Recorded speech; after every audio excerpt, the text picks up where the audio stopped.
Most people really think that once they quit their job, they'll suddenly become more disciplined, more productive, and more committed to their goals. But that's just not the case. How you do anything is how you do everything. And if you struggle with accountability at work, you're going to struggle in business. If you don't follow through on your commitments in your 9 to 5, you won't magically start executing in your 5 to 9. And if you're avoiding responsibility now, entrepreneurship will expose you real quick.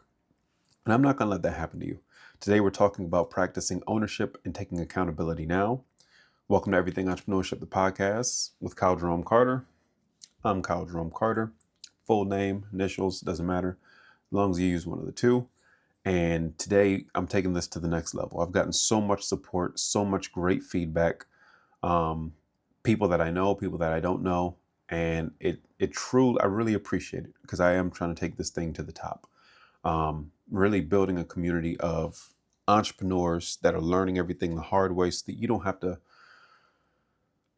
waste time, energy, money like me and many other people, right? A lot to cover in this episode.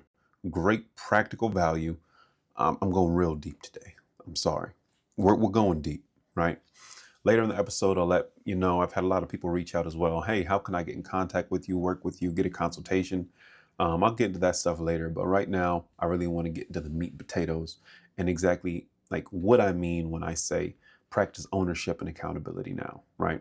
So to sum it up, do what you say you're going to do. I wish I understood this much deeper years ago than I do now. If you say that you're going to do something, if you say that you're going to be somewhere, if you say you're going to deliver something, it doesn't matter if you have the best intentions, you need to get it done or do it. If not, just say no. Your word is literally everything at work, in business, and in life. People think that being an entrepreneur means freedom, but it really means responsibility. And not enough people are saying that. Like if you say you're going to handle something, you need to handle it, deliver on time, and show up fully when you do it, right? Whereas I'm talking about ownership, and I got a good amount of feedback from the last book suggestion. I won't do a book every single episode, but after I was skimming through this book in preparation for this week, it fit right. So check out Extreme Ownership by Jocko Willink and Leif Babin. I hope I'm saying their names right. This book is huge, and it truly is what it says, extreme ownership. If you're working a 9 to 5, and let's just say you have a side hustle, let's say you just started your business, your word is your bond. It doesn't matter if, again, circumstances that you could not control, you need to take ownership for it. And when I typically have this conversation in my consultations, it doesn't matter if the person's making $100,000 or $1,000 a week. Most people are typically like, how do you want me to take more accountability and ownership in a position that I don't feel valued in? Most people say, I'm not getting paid enough. I'm not valued here, and you want me to go above and beyond. But I challenge you to make that mindset shift because I know it's hard. I know that you probably got brought on to do 10 things in your job description. And as the weeks, months, and years pass, now you have an extra 20 things that you're responsible for without getting paid for it. You might not even get the recognition that you truly know that you deserve. You might be contributing to a small business or a giant corporation and making real change, impact, and care about what you do. But you just don't get the acknowledgement that you wish you did. You don't get the pay raise. You don't get the title raise. You don't get any of that recognition. But this is a perfect topic, not just for this week, but to prepare you for what it's really like as a business owner. You don't get pats on the back unless you're in a community. I'm a little soft plug. No, you don't get a pat on the back when you're the business owner. When you're in charge, you have to give yourself pats on the back. And the biggest pat on the back you can give yourself is to do what you said you were going to do, right? So when we're looking at, okay, what can I do? Why is it that people typically fall off and they can't accomplish what they say they're going to do? First things first, most people procrastinate. If that isn't necessarily your problem, it's still okay. You still need to be able to act within 5 to 15 minutes. If something is easy to do, knock it out then. Most people typically find work is different from working on their business. And work has some sort of fire on their back that says this has to get done. However, when it comes to their business, things typically are like a little more lax. For what reason, I don't know. So if you say you're going to do something for yourself or for somebody else, not just for work, but as it pertains to your business, if you could do it within 5 to 15 minutes, you need to do it right then and there. Why? Because delayed execution creates mental clutter. And I promise you, I don't know you, but I know you have enough going on in your life, enough stress, enough anxiety that you don't need more stuff just lingering, right? Whether it's answering emails, finishing a task, starting business research, fast action builds momentum, right? Another two things that I find people can do to just not only act on doing what they said they were going to do, but to also take on that leadership role and accountability is to do two things. I think I spoke on it briefly a couple episodes ago, but you need to be able to have tough conversations and make tough decisions swiftly. Don't put off having a tough conversation. It doesn't necessarily have to be business oriented. It could be with a family member. It could be with a spouse. It could be with your girlfriend, boyfriend. It doesn't matter. If you have to have a tough conversation, like we typically want to just push it off, see how far it can go. No, you need to have tough conversations now. When you become a business owner and you have to have conversations with a client or one of your employees, nothing is going to benefit from allowing more time to just consume and just build and muster something that's not good for you, that's toxic. And when I say make tough decisions as well, it doesn't mean acting off impulse. It means don't put off a big decision because it's a big decision. Make that decision. Don't veer off and think, oh, but what about this? It's been made, and move forward. Tough decisions are another thing that keep people from following through with what they said they were going to do because they make the decision too late. And because they made the decision too late, they're scrambling and things aren't at the best quality, for lack of a better term, right? So when you are taking accountability, when you're taking ownership in what you do, I'm walking the dog here, right? You know that you're going to take 5 to 15 minutes to do what you need to do, and you're going to have these tough conversations and tough decisions. You also need to be good at what it is you do, right? So, KJC, how does being good at what I do tie into ownership and accountability? Because whether you have a service or a product, what you do or what you provide is a reflection of your business. You can't get the highest form of marketing, which is word of mouth, somebody saying, hey, go get their product or service because I had it and it was amazing, if you don't do what you do well, right? And at this point, we typically have a split for like entrepreneurial employees, right? Now I got my whiteboard. Got a stand too, but don't mind me. I was gonna use my iPad and screen share and all that stuff, but I'm trying to make a quick point.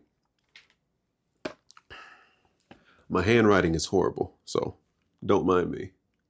We good? We clean? Yeah, we still looking good. Come on. Do it well. I'm left-handed and my handwriting sucks, but let's get through this. Most people typically say, how is it that you want me? I'm working this crazy job. I'm undervalued. I just wanted an extra form of income. I just need some more money. I just need a side hustle. Side hustle. And then you have the other person. All right, I like what I do. I'm just trying to take this to the next level. I'm trying to start a business.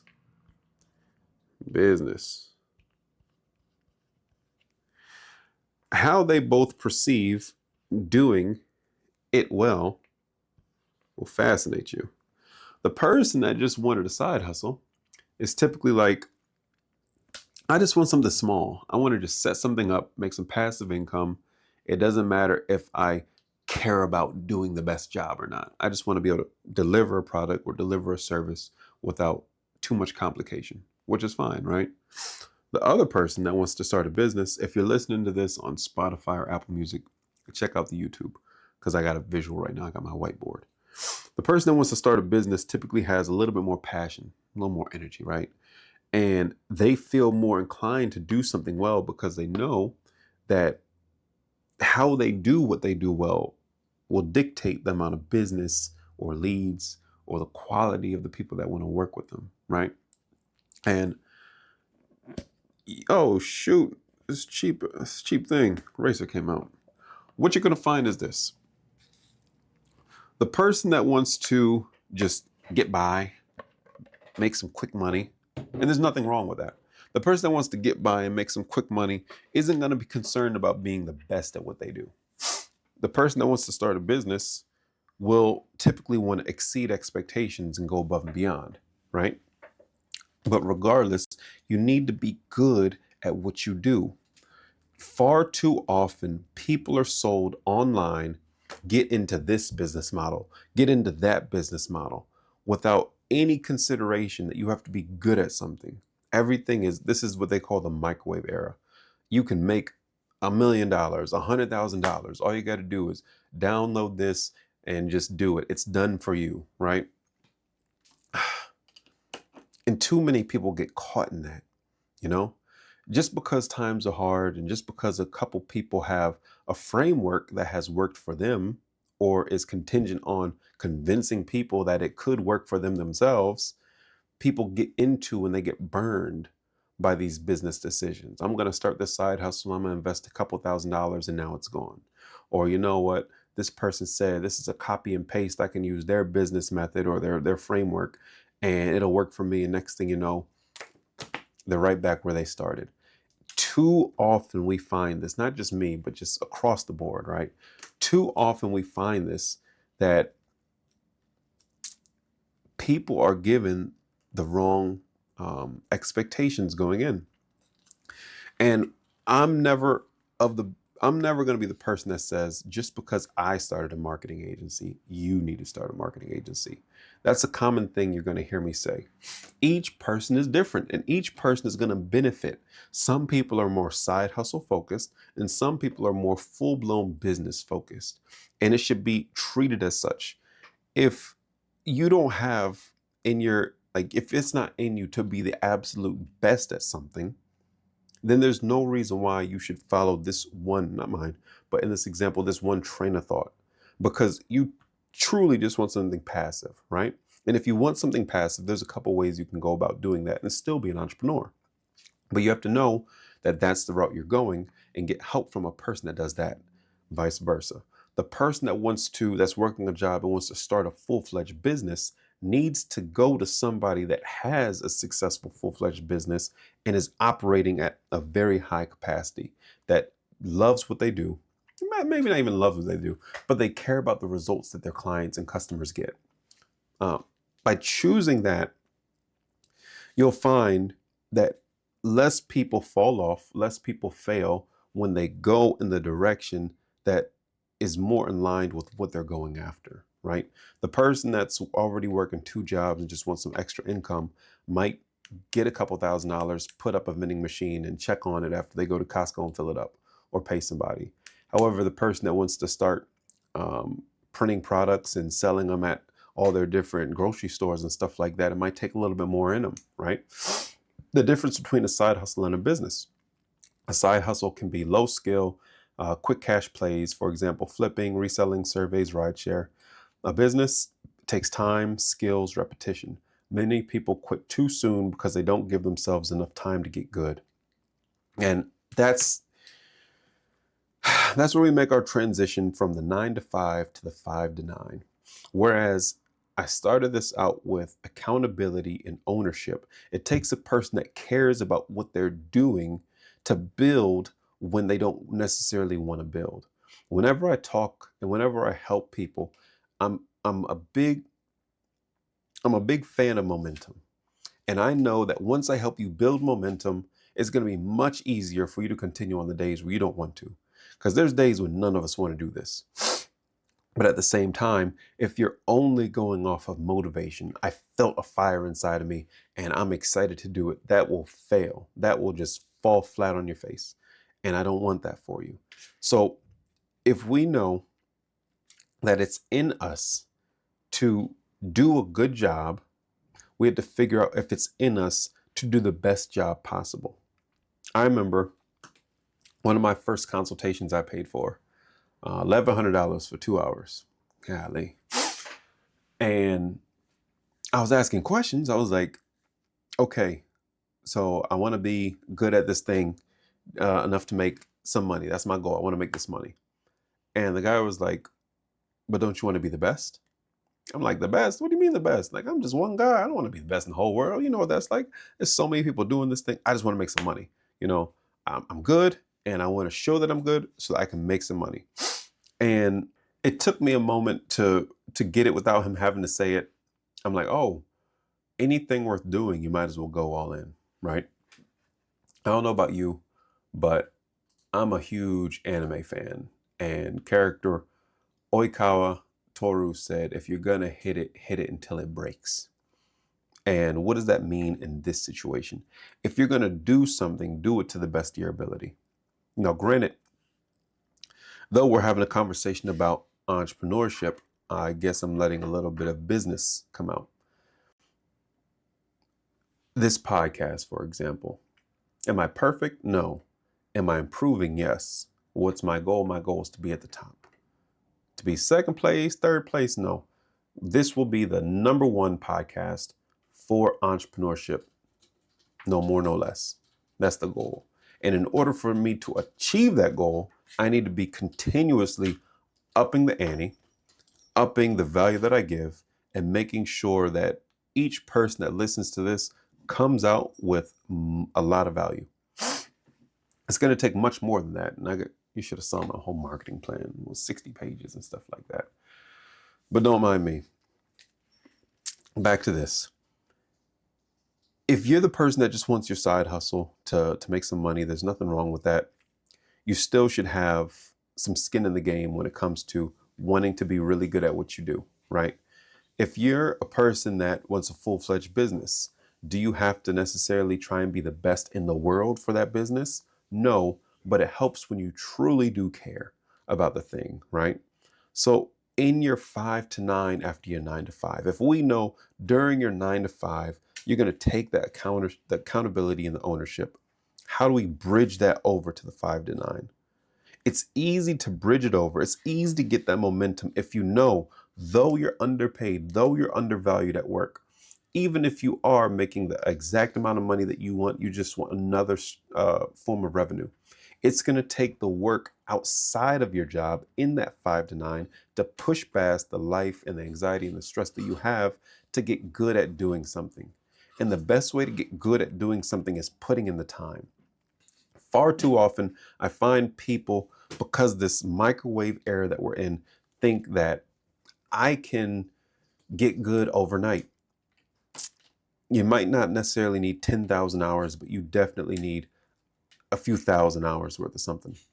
I used to always say to people trying to get into entrepreneurship, you want to start a business and you want to make a whole bunch of money.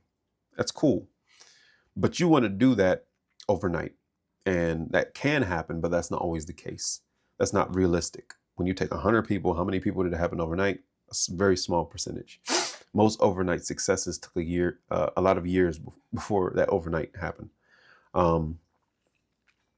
A doctor has to go to school for years to learn what they do and to make money from it. A lawyer has to go to school for years and pass these tests in order to be a professional and make money from it. Why is it that people that get into entrepreneurship think that they can watch a couple YouTube videos and be good enough to sell something? Now, I love the market that we're in. I love the fact that you can get so much information. I love the fact that people can get the information and they can just start something and they can put it out for sale. But you have to be good at what you do. You have to put out good work, a good product, a good service, because you don't want your reputation attached to anything that's negative. If you say that you're going to give somebody this, or if you say that you're going to do X, Y, or Z for somebody, you might as well do it to the highest level. Because if you're not going to do it to the highest level, why would you waste that person's time and energy? If for any reason they don't get the service or the product that they anticipated from what you told them because you thought this was a quick money grab, then now your reputation is at stake. And your reputation is so hard to rebuild once it's tarnished. And I don't want that for you. So I want to bring this in a little bit, right? So I want you to start thinking about things this way. Your time equals your priorities. If it's not scheduled, it's not real. During your 5 to 9, though it's chaotic, you need to block out time. You would give, like, the time that you're at your job, non-negotiable, you're locked in, you're doing work. When it comes time for you and your business, you need to treat it the exact same way. I don't care if it's an hour, I don't care if it's 2 hours, from 6 to 7, from 6 to 8, from 8 to 9, from whatever time fits best for you. You need to block out this time and work on what moves the needle. It's not about busy work. It's about work that progresses you forward, right? Next, eliminating distractions. Workouts, family, personal life, none of these stop. That's why protecting time is key. Your 5 to 9 can't just be when you feel like it. If you're not deliberate, you'll waste months being busy but never actually progressing. I feel like I need to do a deep dive for this channel, exactly breaking down how I prioritize tasks, how I rank them, basically making a strategy. Because your strategy is one of your big three when it comes to getting this done in your 5 to 9. When it comes to your 5 to 9, you need three things. You need your goal, your strategy, and your execution. Without your goal, you're not going to be able to have that momentum. You're not going to know what you're working towards. You're not going to go why. Strategy. Anybody can give a simple strategy. You need a strategy specifically for you. You know what? I'm going to put that down. Let me write that. I'm going to do a deep dive video. Say what I said, so hold me to it. I'm going to do a deep dive video on strategy because I know a lot of people need a custom strategy for themselves. They have this time. They might even have free time. But what is it that you specifically need to do? And then execution. Talk the talk is one thing, but you got to be able to walk the walk. You got to be able to execute and follow through. But let's bring this in. I want the best for you guys. I truly do. I'm working on a lot of stuff. As it says, everything entrepreneurship, the podcast, the prerequisite, and the community. So I do have some things coming soon. For the people that do want to reach out to me, one-on-one consultation, whatever it might be, I got some links below. Check out the links below. But I'm really focused on what I'm creating for this community. And for all the people that keep on like subscribing and stuff like that, I really do appreciate you. But yeah, until the next time, next episode, I'll give you a little more behind the scenes on what I'm doing. I got a couple of different videos coming out. I'm just so excited. Stuff's moving and grooving. This year is flying, but it's fine. I'm ready. Q2's almost here. Let's get it. But without further ado, talk to you guys later.